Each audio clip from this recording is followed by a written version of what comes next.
When trauma steals your identity, how to reclaim who you really are, you guys. That's what I want to talk to you guys about today on Trauma Talks. Yes. Hi, I'm Crystal Booth, a trauma recovery coach and therapist. And if you've ever asked yourself, who am I now after trauma? This video is absolutely for you. Today, we're going to talk about why trauma often fractures our identity. Yes, and how to gently reclaim the pieces so that you can rediscover who you are beyond all the pain and trauma. Okay?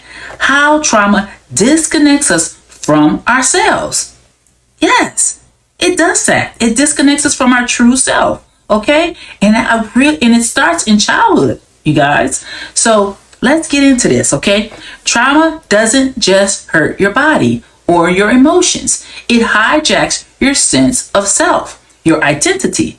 Yes, maybe you grew up, let's say, always being the fixer, the strong one, or the quiet, peacemaker, okay?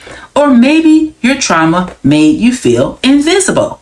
Like, no one ever needed you, or you never mattered or anything. No one could see you, okay? Over time, you begin to confuse survival roles with who you truly are. Yes, survival roles. Can you imagine that? Okay, so here, let's get into some key insight here about the neuroscience, okay? The brain, especially the autonomic nervous system, will do anything to keep you safe, even if that means shutting down parts of your personality that felt unsafe to express. Okay, let's get a little further into this neuroscience, you guys.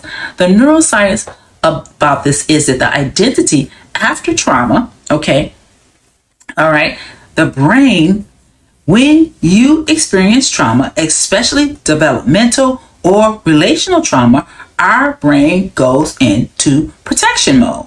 Yes, this causes overactivation of the amygdala, the fear center, okay? Suppression of the prefrontal cortex, the identity integrating decision-making part of your brain. A tendency to shapeshift in relationships just to feel accepted. Yes. Trying to make everything work around you, okay? Except what you're dealing with on the inside. You begin to feel like a stranger to yourself. But here's the good news, you guys. Here's the amazing news. Healing the nervous system restores access to your identity. Yes. Okay. Let's talk about the 3 ways to start rebuilding your identity. Okay. All right. The first thing that you can do is you can use my technique, my self-empathy exercises from my book. Okay. Something like, say to yourself, like, I'm here for you. Take all the time you need to come home to who you are. Take all the time you need to come home to who you are. Hold space for the version of you that had to disappear to survive. Some identity mapping. Number 2 you can do is journal prompts, like ask, what part of me have I hidden? Yes. What part of me have I hidden? Who was I before all this trauma? Okay? Who was I? Who do I want to be now in safety? Number 3 thing you can do is connect with people who see the real you. Find spaces where authenticity is welcome, not judged, okay? Healing doesn't happen alone. No, it doesn't, okay? Your identity is not your pain, okay? No, it's not, okay? You are not your trauma, not even one bit. You are not the role you were forced to play. You are not broken. You are rediscovering your real identity is still alive beneath the pain, waiting to be honored, you guys. Waiting to be honored, okay? So let's close this out for today, you guys, on Trauma Talks, okay?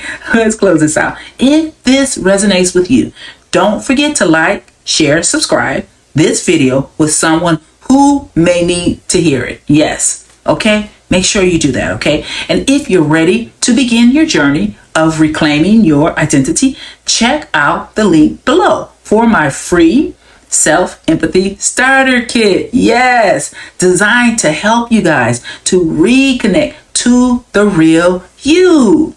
Okay, I'm so excited. Okay, let's do it. Okay, you are worthy. You are not alone. And it's safe to come home to yourself. It's safe to come home to yourself, you guys. So thank you guys once again for watching Trauma Talks with Crystal Booth. And I will see you in the next Trauma Talks. Okay, bye-bye. Thank you.